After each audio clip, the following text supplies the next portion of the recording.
Good morning, ladies and gentlemen. Randy here with rtsmobile.com, bringing you a quick video. Happy Wednesday. Happy hump day to you. Hump day.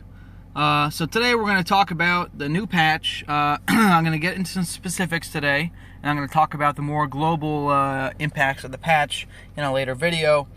So today's video is primarily going to be about the Warlord that was recently released. So we've got this brand new Skull Taker legendary Warlord. He's got some really cool features, some interesting synergies that he offers, as well as some new graphics. So I'll start with the bad. Not a fan of the graphics. I do think that they look a little bit lazy and rushed. These are my graphics set at high, with texturing on whatever the maximum setting is for texturing, and a little bit disappointed with the graphics on this guy. It's supposed to be a Cape of Skulls, but that's okay. Minor complaint. How often do you just inspect the graphics when you're attacking? So, let's get on to the synergies. So that was what I didn't like. Now on to what I do like. The Skull Taker offers some interesting synergies, primarily because his first three stats here, even though he's a Khorne-based Warlord, his first three stats can be used on any faction, including Undivided.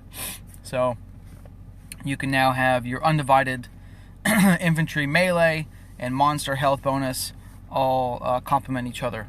So where you may see some benefits here, we're talking about a specific build, Undivided build, which is monster and infantry based. And now we're talking about jumping over to, say, some Chaos Chosen Tier 4 build, where you can have 40% bonus infantry attack. You can send some Vortex Beasts along with them and gain 40% bonus health for your Vortex Beasts, and send some Giants in there, sprinkle a couple Giants. Whoops, wrong building. Sprinkle a couple Giants in there to have some Tier 3 absorption as well. But really just some nice synergy there. If you want to attack with Chosen and Vortex Beasts, you have that option. The other synergies that it offers, of course, we'll discover more as we use them. That was just kind of my initial take after looking at it this morning. The one stat that I think is a little bit useless, and I'll explain why, would be the bonus defense for broken units. Now, it is not a useless overall stat. A lot of mid-level players could definitely use this stat. However, once you're max, let's say you're in the upper tier 4 range where you have Chaos Chosen, or you're in the tier 5 range, your rituals are most likely going to be already maximized. You're going to have your morale for all your troops is going to be in like the 90 to 100 range or better, so you really have almost no chance of using this stat. And it only affects the broken units. So let's say you have 1 million units on defense, somebody attacks you, 50,000 of your units break, right? For whatever reason, they break because they take too much damage.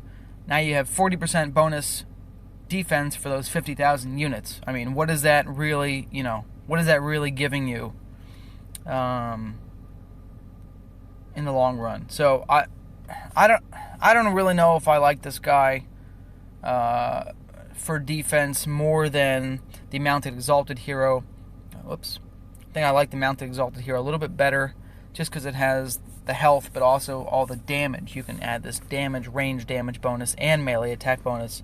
So it is interesting to think about. I mean, he may be another option for defense. I do think the Khorne melee damage bonus gives you the opportunity to double dip damage. However, there's only one Khorne infantry unit in the game right now, and that's a tier 3 unit. And once you have this fully leveled up tier 5, level 5 Skull Taker, my thoughts are that you're probably not going to be using tier 3, the Forsaken of Khorne, any longer. You're probably going to be using tier 4 and tier 5 units, because they're so much stronger.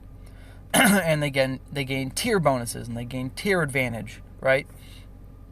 So, Forsaken of Khorne, while an extremely strong unit, and really, that Warlord would be God mode with these units. So if you want to play around with like a maxed out level, 20 keep, and you just want to play around with this unit, and you got, a couple $100 to blow on maxing them out and buying a bunch of Forsaken of Khorne, then yeah, you could have some fun. But realistically, you're not going to be using these guys once you have that Warlord unlocked. So, to that note, I will say that the Skull Taker, while offering interesting combinations and a 5% stronger chosen Vortex Beast March, really gets pigeonholed into that March. There's nothing else for him to be used for at this time, because there's not any other Khorne infantry, right? So if there's more Khorne infantry added later, this guy could be very useful, but right now, he's not. I would still recommend using Bloodthirster over that gentleman for all of your Khorne-related marches. And then Mounted Exalted Hero, I'd still use... I don't know, it's tough. I'd still use the Mounted Exalted Hero on defense. I might use the Skull Taker again for that chosen Vortex Beast March, but that's very niche, right? That's a very specific march to build for. If you're not building for that march, then he is not stronger than the Mounted Exalted Hero. So, anyways, I don't want to make this video too long. That was my Warlord review. Let's talk about the other couple features that we really like from the patch, right? And that's going to be the March formations, the champion equipment loadouts, and the strategic healing. Those are all really cool. They also have some troop banishment for killing your troops. I don't see a lot of use for that right now. It's kind of just a nice thing to have, kind of a convenience. But these other three are really game-changing. We've been asking for a long time, so thank you to the devs. So we've got equipment loadouts. We've got a new UI in the ritual tree. This user interface is so much cleaner, looks so much nicer. Big fan of this, so great work there.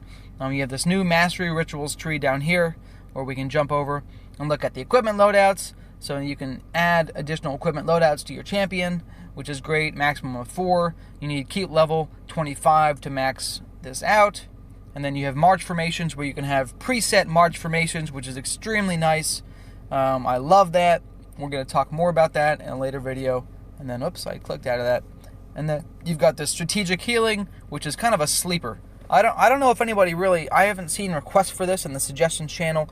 I haven't asked about it specifically. So I like how the devs are coming up with this new content, kind of unprovoked. This is really interesting. There's going to be a separate video specifically on strategic healing and defense. Because this gives you the opportunity... If you're a player who gets beat up by big players and you happen to have a lot of wounded fairly often, you can now heal your wounded and have half of those troops return to your cave, which gives you the opportunity to set a massive trap against these larger keeps. So, really an interesting concept. Again, we'll talk about it later. I don't want to spend another 10 minutes on this video. We're already at 8 minutes. That's about as long as I want to do. So, thanks for watching. Love you guys long time. Really great new patch. Interesting new Warlord. Has a couple uses. He could use a couple changes or maybe some new units to benefit. But all in all, great patch and we love it. Alright, thanks ladies and gentlemen. Randy out.